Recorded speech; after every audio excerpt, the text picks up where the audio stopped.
Hello friends, હું છું Nitaben cooking ચેનલથી. મારી ચેનલમાં ફ્રેન્ડ્સ તમારું ખૂબ ખૂબ સ્વાગત છે. આજે હું તમારી સાથે શેર કરવાની છું વાળનો ગ્રોથ વધારવા અથવા તો ખરતા વાળને અટકાવવા માટેનું તેલ તૈયાર કરશું. આ તેલ સાવ ઓછા ખર્ચામાં જ બની જાય છે અને ઘરમાં રહેલ વસ્તુમાંથી જ બની જાય છે. તો ફ્રેન્ડ્સ, તેલ બનાવતા પહેલાં હજી સુધી તમે મારી ચેનલને સબસ્ક્રાઈબ નથી કર્યું તો સબસ્ક્રાઈબ કરી લેજો અને બાજુમાં રહેલ બેલ આઇકન પ્રેસ કરીને ઓલ સિલેક્ટ બટન પ્રેસ કરજો, જેથી મારી નવી રેસીપીના નોટિફિકેશન સૌથી પહેલાં તમને જોવા મળે. અને જો તમને મારો વિડીયો ગમતો હોય તો વિડીયોને લાઇક કરવાનું, શેર કરવાનું ભૂલતા નહીં. હસતા જાઓ ને લાઇક ને શેર કરતા જાઓ. હેલો ફ્રેન્ડ્સ, આપણે એક તેલ બનાવવાનું છે. તો તેલ બનાવવા માટે આપણી આ સૂકી મેથી છે, એ 2 ચમચી આમાં મેથી એડ કરું છું. આનો આપણે પાવડર બનાવવાનો છે મેથીનો. પહેલાં ખાલી આપણે મેથીને જ આપણે પીસી લેવાની છે મિક્સરમાં.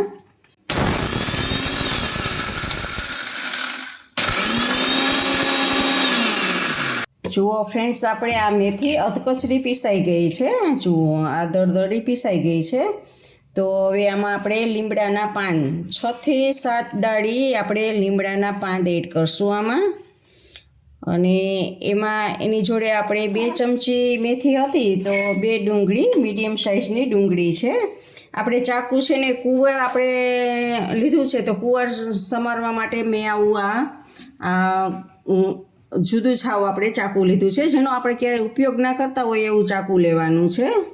કારણ કે એ કુંવરની સ્મેલ આમાં કડવી સ્મેલ બેસી જાય છે, ચાકામાંથી નીકળતી નથી પછી. એટલે આવું ચાકાનો જ મેં ઉપયોગ કરેલો છે. તો આવી રીતે છાલ ઉતારી અને ડુંગળી આમાં કટકા કરીને ડુંગળીને પણ આપણે પીસી લેવાની છે. આપણે વધારે છાલ ઉતારવાની નથી, રહી જાય તો ભલે રહી જાય, પણ આવડા કટકા કરી અને આમાં લીમડો નાખેલો છે અને આ 2 ચમચી મેથી છે, તો 2 મીડિયમ સાઇઝની આપણે ડુંગળી એમાં એડ કરશું. અને ફ્રેન્ડ્સ, આ તેલ તમે બનાવશો ને તો આનાથી અઠવાડિયામાં 2 વખત તમારે માથામાં તેલથી મસાજ કરવાનું છે. સાંજે મસાજ કરી અને આખી રાત રાખવાનું છે. માથે કપડું બાંધી લેવાનું છે અથવા તો તકિયા ઉપર કપડું પાથરી લેવાનું છે અને સવારે વાળ ધોઈ લેવાના છે, જેથી કરીને તમારે આરામથી 10 થી 12 કલાક સુધી વાળમાં તેલ રહી જાય. અને જુઓ, હવે આપણે હું કુવેર લઈ આવી છું. જો એના કાંટા બંને બાજુથી મેં કાંટા કાઢી લીધા છે. તો હવે એના આપણે કટકા કરીને આમાં એડ કરશું. જુઓ, આવી રીતે આમ આપણે આ છાલનો ભાગ રહેવા દેવાનો છે, ખાલી કાંટા 2 સાઈડ હોય ને એ કાંટા જ કાઢવાના છે. તો જુઓ ફ્રેન્ડ્સ, આપણે આમાં કટકા કરી અને એડ કરી દઈ અને હવે આને આપણે મિક્સરમાં પાછું ફેરવી લઈ, જેથી કરીને આ બધું જ મિક્સ થઈ જાય. જુઓ, આપણે દળાઈ ગયું છે, બધું જ મિક્સ સારી રીતે થઈ ગયું છે મિક્સરમાં. એને ચમચીની મદદથી કાઢી લેવાનું છે. આપણે એક જેમાં ગરમ કરવાનું છે એ તપેલી કે વાસણ કે તમે જે લ્યો એમાં આપણે આ બધું જ કાઢી લેવાનું છે. મેથીને કુવેર, ડુંગળી, લીમડાના પાન એ બધું જ આમાં છે. આનીથી જ આપણા વાળનો ગ્રોથ વધે છે. એ જુઓ, ચમચીની મદદથી બધું જ આપણે લઈ લઈએ. અને હવે એમાં આપણે 2 થી 3 ચમચી જેટલું આપણે સરસવનું તેલ નાખીએ છીએ, 2 થી 3 ચમચી જેટલું. અને કારણ કે આપણને વાળમાં સરસવનું તેલ નાખવું બહુ ગમતું નથી, એટલે આપણે ઝાઝું નથી નાખતા. અને બાકી 100 ગ્રામ જેટલું આપણે આ કોપરેલ તેલ નાખીએ છીએ. એમાં 100 ગ્રામ કોપરેલ તેલ છે.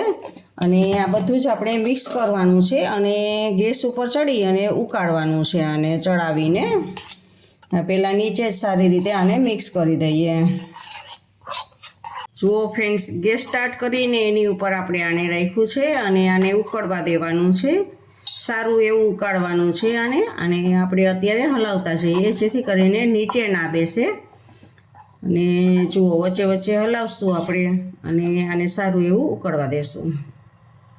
જુઓ ફ્રેન્ડ્સ, શરૂઆતમાં આવી રીતે આમ ફીણા થશે, કારણ કે બધું જ મિક્સ થઈને ઉકળે છે. એટલે રસનો ભાગ હોય એટલે એ ઉકળે, રસનો ભાગ તેલમાં મિક્સ થઈને, એટલે આવા ફીણા થાય છે.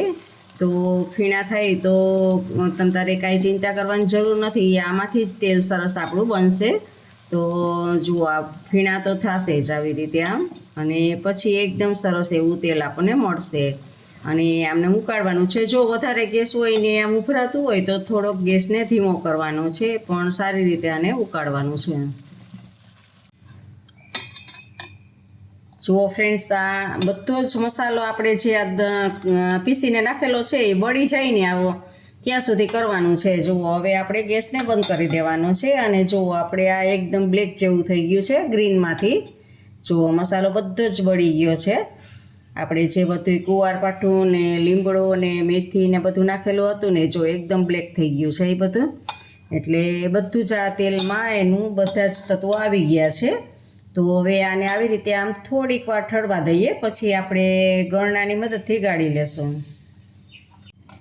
જુઓ ફ્રેન્ડ્સ, આપણે એક આ વાટકો લીધો છે અને એની ઉપર આ ગરણો રાખેલો છે, અને એની ઉપર આપણે આ કોટનનું કપડું રાખવાનું છે, જેથી કરીને સારી રીતે બધું જ ગળાઈ જાય. અને જુઓ ફ્રેન્ડ્સ, હવે આપણે એમાં આ તેલને એડ કરશું.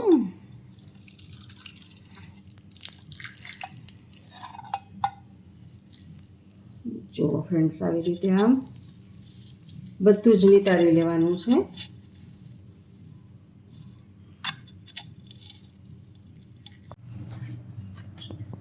જુઓ ફ્રેન્ડ્સ, આવી રીતે આમ પ્રેસ કરી અને બધું જ નિતારી લેવાનું છે, અને લઈ લેવાનું છે હવે. અને જુઓ ફ્રેન્ડ્સ, આપણું આ ગરમ છે, આપણું આ તેલ તૈયાર છે. ગ્રોથ વધારવા માટેનું આપણું તેલ છે. જેને વાળ ખૂબ જ ખરતા હોય એના માટે આવી રીતે આમ તેલ બનાવી. અને જો ફ્રેન્ડ્સ, વધારે પડતું હું બળવા દઉં છું, અને જો તમે ઓછું બળવા દેશો ને તો લીલાશ ઉપર તેલ થશે, પણ કારણ કે વધારે પડતું બળી જાય ત્યારે જ આપણે જે બધું એલોવેરા મેથી ને બધું નાખેલું હતું એમાંથી બધામાંથી આપણે તત્વો આવી જાય. એટલે આપણે કલર સામે નથી જોવાનું ફ્રેન્ડ્સ, પણ આપણે એકદમ સરસ ગુણ તત્વવાળું આપણને મળે એવું આપણે તેલ બનાવવાનું છે. તો સહેજ ઠંડુ થાય પછી આપણે કાચની બોટલમાં આપણે ભરી લેશું આને. તો ફ્રેન્ડ્સ, આપણું આ તેલ બનીને તૈયાર છે.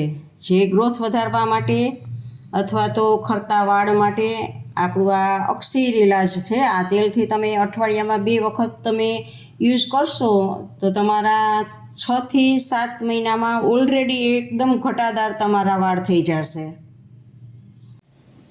ફ્રેન્ડ્સ, તમને મારી આ તેલ બનાવવાની રીત કેવી લાગી તે કમેન્ટ બોક્સમાં કમેન્ટ કરીને મને જરૂરથી જણાવજો. ઇન્સ્ટાગ્રામમાં મારા પેજને ફોલો કરજો, મેં નીચે લિંક આપેલી છે. તમને મારી આ તેલ બનાવવાની રીત ગમે તો લાઈક કરી અને તમારી ફેમિલી મેમ્બર્સ અને ગ્રુપમાં શેર કરજો, અને મારી ચેનલને સબસ્ક્રાઈબ કરવાનું ભૂલતા નહીં. આવજો, બાય. ફરી મળીએ નવી રેસીપી સાથે.